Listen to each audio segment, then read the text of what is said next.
الحمد لله والصلاة والسلام على رسول الله وعلى آله وصحبه ومن والاه وبعد فإن خير الحديث كتاب الله خير الهدي هدي محمد صلى الله عليه وسلم شر الأمور محدثاتها وكل محدثة بدعة وكل بدعة ضلالة وكل ضلالة في النار وبعد. السلام عليكم ورحمة الله وبركاته.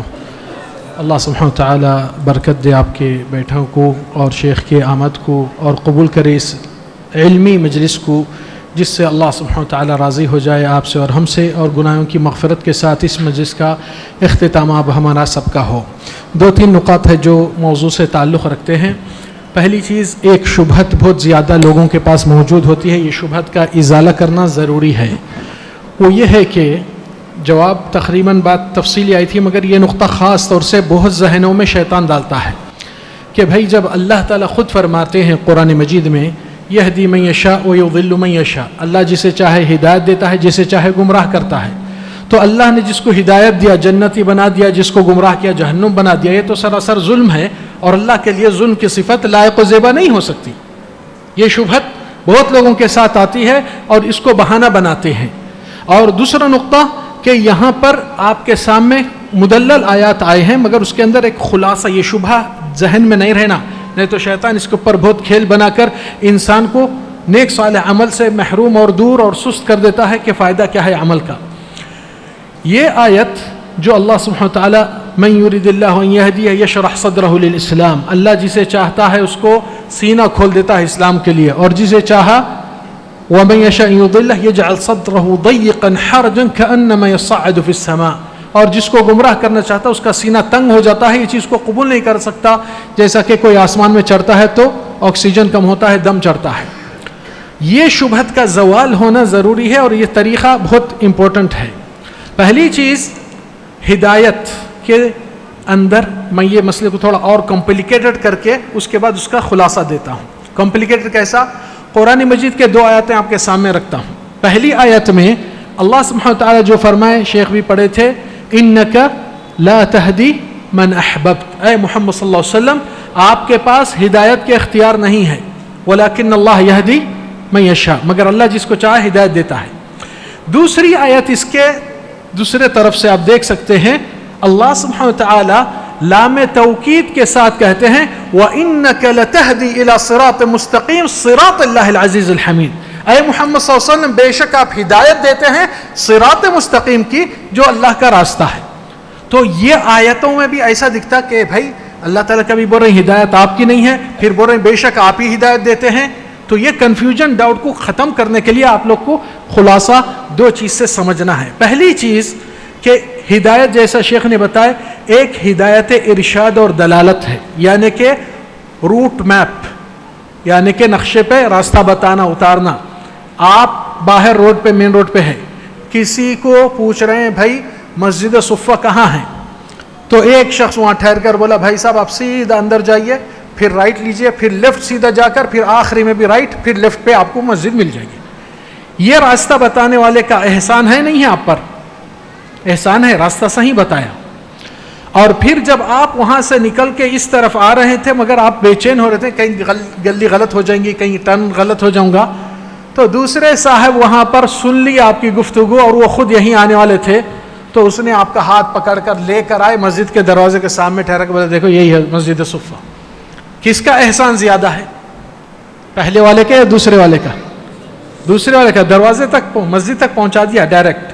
تو اللہ سبحانہ وتعالی انبیاء کرام کے طرف سے کہتے ہیں کہ انبیاء نے اپنا پیغام خیر شر، حق باطل، حلال حرام دنیا والوں کو سب کو بتا دیا، اور معلوم ہے سب کو خیر شر، بھلا برا، جنت کا راستہ، جہنم کا راستہ، یہ ہدایت سب کو دی گئی. مگر اگر وہ صاحب جو ایڈریس پوچھ رہے ہیں یہاں کا، پھر یہ راستہ نہیں آ کر دوسرے راستے سے چلے جاتے سیدھا، تو اس کو دوسری رہنمائی مل سکتی تھی کیا؟ تو اللہ تعالیٰ کس کو دیتا ہے ہدایت؟ یہدی الیہ من ینیب، جو ہدایت کو طلب کرتا ہے اس کو ہدایت دیتا ہوں. یہ ہدایت توفیق ہے. نبی کے پاس جو ہدایت ارشاد اور دلالت کا ہے، یہ اللہ سبحانہ تعالیٰ کی ہدایت توفیق، جیسا شیخ نے بیان کی ہے کہ آپ کو دیکھتے ہیں کہ آپ کے دل میں سچی نیت ہے کہ میں وہ منزل کو پہنچنا چاہتا ہوں، مجھے صراط مستقیم کا ہی راستہ چاہیے، تو اللہ تعالیٰ دوسری آیت میں جو آپ کو پڑھ کے سنا ہے سورہ عنکبوت کی، والذین جاہدوا فینا، اور جو ہماری راہ کو طلب کرنے کے لیے جد و جہد کوشش کرتے ہیں، سچے دل سے ان کا ارادہ ہے، لنہدینہم سبلنا، بے شک ہم ان کو ہدایت راست پہ لاتے ہیں۔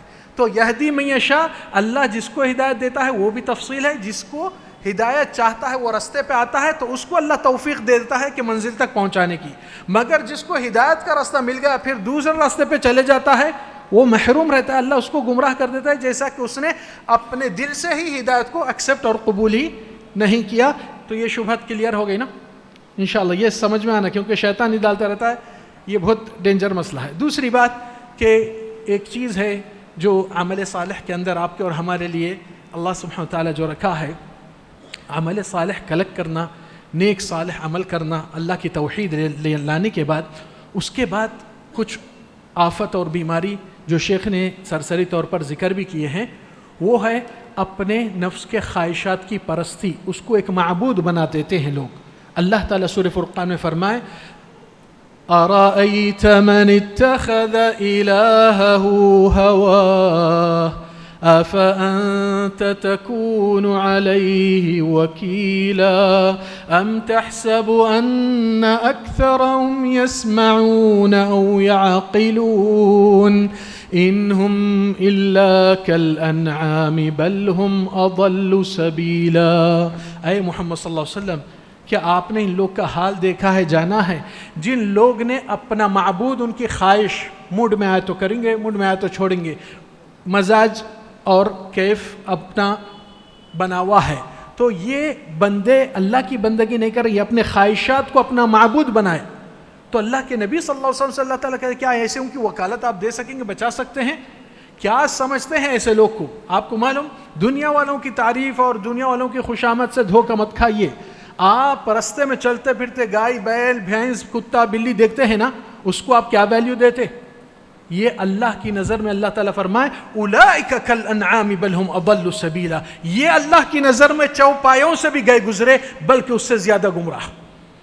اللہ کی نظر میں اگر آپ کا یہ مقام ہے تو دنیا والوں کی واہ واہ سے دھوکہ مت کھائیے۔ اللہ کی بڑائی کے لیے پیدا ہوئے، اپنی بڑائی میں خبردار مصروف نہ رہے، اپنی خواہشات کرنے، ہماری خواہش اللہ کو راضی کرنا، یہ زندگی کا مسئلہ ہے۔ تیسری چیز جو یہ آفت کو، نیک صالح عمل کو اور گمراہی کی طرف جو آپ کو لے کر جا رہی ہے، وہ شہوات اور شبہات۔ شیخ تو شبہات کے بارے میں بہت سوچ بیان کرے، میں شہوات کے بارے میں بتاتا ہوں۔ آج گناہ کی الفت اور گناہ کے ساتھ فیملیئر ہو جانا، یہ آج میں چھوٹوں کو، بڑوں کو، یعنی بچوں کو، بچیوں کو، سب کو نصیحت کرتا ہوں کہ تم اگر گناہ کے عادی ہو گئے تو نبی صلی اللہ علیہ وسلم کے اس میں خطرناک فتویٰ ہے، حکم آپ کو اور ہم کو آیا ہے، من رأى منکم منکرا، تم میں سے کوئی کسی برائی کو دیکھے، فلیغیر، تو اس کو پلٹا دے، بدلا دے، اگر آپ کی اتھارٹی ہے وہاں پر۔ فإن لم يستطع، اگر آپ کی اتھارٹی نہیں ہے، ہاتھ سے بدل نہیں کر سکتے، فبلسانہ، زبان سے بول کر انکار کرنا۔ فإن لم يستطع، اگر یہ بھی نہیں ہو سکا، فبقلبہ، دل میں اس چیز سے انکار کرتے ہوئے اور یہ ملال کرنا اور یہ کوفت ہونا کہ اللہ مجھے معاف کر دے، میں اس کو نہیں ہٹا سکتا ہوں، مجھے طاقت دے کہ اس کو، برائی کو ختم کروں، اور دل میں اس سے انکار کرنا ضروری ہے۔ تو یہ چیز نبی صلی اللہ علیہ وسلم اس کے بعد کیا فرمائے، وَلَيْسَ وَرَاءَ ذَلِكَ حَبَّةَ خَرْدَلٍ مِّنْ ایمان، کسی مدنی عالم یا فاضل یا حافظ نہیں، یہ محمد صلی اللہ علیہ وسلم کا فتویٰ ہے۔ اگر دل میں بھی برائی کو انکار نہیں کر سکتے ہیں تو ایک رائی دانہ برابر ایمان آپ کے دل میں ہے ہی نہیں۔ آج کتنے لوگ 24 گھنٹے، جیسا شیخ بتائے، موبائل پہ ایک سے ایک گھنٹوں نکل جاتے ہیں، اور مسجد میں تھوڑی نماز لیٹ ہوئی یا خطبہ لیٹ ہوا تو ان کو بے چینی، بے قراری ہوتی ہے۔ شہوات کے پیچھے یہ دیکھ رہے ہیں سو آپ کے آنکھوں کے گناہ کتنے بڑھتے ہیں، سننے کے بے حیائی، گانے باجے، مختلف دنیا کی۔ کیا اللہ تعالیٰ نے آپ کو اس کے لیے پیدا کیا؟ کہاں ہیں والذین هم عن اللغو معرضون، جنت کے کامیاب ہونے والے بندے کون ہیں؟ جو لغو اور فضول چیزوں سے اپنے آپ کو بے رخی اختیار کرتے ہیں، روگردانی کرتے ہیں، ایسی چیز کو اپنی زندگی میں لاتے ہی نہیں۔ کیوں؟ اللہ کے سامنے اتنا لمبا سجدہ نہیں جتنا موبائلوں کے سامنے سجدہ کرتے ہیں۔ آج وہی چیز کی جگانے کی وجہ سے فجر کی نماز کو دیکھیے، لوگ صبح اسکول، کالج، ڈیوٹی، نوکری، کاروبار کے لیے اٹھ سکتے ہیں، رزق کے لیے اٹھتے ہیں، رزاق کے لیے اٹھ نہیں سکتے۔ کتنی افسوس اور دکھ کی بات ہے، اتنا ناشکرا پن ہمارے اندر آ گیا ہے اور اللہ کی حق قدر نہیں کرتے ہیں۔ تو یہ آفت گناہ کا عادی ہو گیا، یہ سمجھتا ہے کہ نہیں میں اکیلا نہیں، ہمارے گھر میں ہمارے بڑے بھائی، بڑے دیدی، بڑی امی، انہوں خالہ سب جنے دیکھ رہے ہیں، تو کیا آپ کے لیے بہانہ ہے کہ سب جنے دیکھ رہے ہیں تو آپ کو بھی اجازت ہو گئی؟ حرام حرام ہی ہوتا ہے، اس کو آپ انکار کرنا چاہیے نہ کہ اقرار کرنا چاہیے۔ اگر آپ ہی وہ گناہ کے عادی ہو گئے تو توبہ کب نصیب ہوئیں گا؟ پھر آخری بات جس سے میں بات ختم کرنا چاہتا ہوں، اور بھی چیزیں تھے مگر شیخ کی ماشاءاللہ بہت خوشی ہوئی آج میری ملاقات شیخ سے، اللہ کے لیے محبت ہے آج، جیسا آپ لوگ بھی محبت کرتے ہیں اور یہ میسج ہم آپ کو بھی دیتے ہیں اور بار بار انشاءاللہ ایسے ہی ملاقات کرتے رہیں گے۔ آخری بات یہ ہے کہ آپ چھوٹے سے چیز سے احتراز کیجئے، کیونکہ قیامت کے روز اللہ سبحانہ وتعالیٰ کے نبی صلی اللہ علیہ وسلم کی حدیث ہے، ان اللہ یقتص للشاة الجلحاء من الشاة القرناء، قیامت کے روز اگر کوئی دنیا میں سنگ والی بکری بے سنگ کو مارتی ہے، اس کو سنگا دے کر اس سے بدلہ چکائیں گے۔ تو یہ جانوروں کا معاملہ اگر ایسا ہے تو آپ کے زندگی میں جتنے بھی معاملہ اور آنے جانے کے راستوں میں ہوتے ہیں چیزیں، آپ کے سامنے قیامت کے روز ججمنٹ ہوئیں گا، آپ کے اگینسٹ میں پبلک رہیں گی۔ آپ بولیں گے پبلک کہاں سے آئی؟ میں تو صرف بیوی بچے جتنے چیز تھے اتنی ذمہ داری لیا تھا۔ نہیں، کبھی آپ جاتے ہیں رستے سے، کوئی گاڑی والا آپ کے اوپر گاڑی دبا دیتا ہے، بائک وہ کر دیتا ہے، زبان سے اس کے اوپر گالی گلوچ نکل جاتی ہے، اس کی برائی کر دیتے ہیں اور اس کے ساتھ کبھی جھگڑا بھی زیادتی ہوتی ہے، ہاتھ پیر مال پیسہ وہ تو حقوق ہے بندے ظلم میں وہ کھڑیں گے، مگر یہ مسئلہ آپ جو گالی دیے شاید انہیں سنا ہی نہیں مگر اللہ نے سن چکا ہے یا نہیں ہے؟ آپ کبھی کسی کی غیبت کریں، شاید دنیا کے پیسوں میں قرضہ ہے تو آپ کے اولاد نیک ہے تو ادا کریں گے، مگر آپ کی غیبت کا قرضہ کون ادا کریں گا؟ آپ ابھی سے اس سے معافی چاہ لیجئے، آپ اس کا قرض ادا کر لیجئے۔ یہ قیامت کے روز کئی لوگ کبھی جوکوں میں باتوں میں کہتے ہیں ارے یہ صدیاں پورے ایسے ہی رہتے، اگر پورے صدیوں میں سے مسلمان اور بلال حبشی رضی اللہ عنہ کتنے ایسے ہیں جو آپ کے خلاف ٹھہریں گے، بولیں گے اللہ یہ ہم کو بھی تان مار کے ہم کو بھی لان تان کیا، گالی برا کہا، کسی بستی والوں کو فلان ملک کے امریکہ والے حرام کے ہیں، ارے بھائی اس میں مسلمان بھی ہے۔ ہمیشہ اگر کچھ ایسا جملہ چاہتے ہیں پوری قوم آپ کے خلاف ٹھہرے گی، جب کیا جواب دیں گے آپ؟ اس لیے اہل علم کہتے ہیں جب بھی کسی بات کہتے ہیں تو اس میں کہنا الا من رحم اللہ، سوائے اللہ جس پہ رحم کیا وہ لوگ ویسے برے نہیں ہیں ان میں۔ کبھی فلان ایریے کے، کبھی فلان بہار کے، فلان ادھر کے، فلان ادھر کے، لوگ کتنوں کو کاؤنٹ کر دیتے ہیں ایک ہی جملے میں اور سمجھتے ہیں کہ بہت آسانی ہے۔ احصاہ اللہ ونسوہ، لوگ بھول گئے مگر اللہ نے اس کو ریکارڈ کر لیا، فرشتے لکھ چکے ہیں۔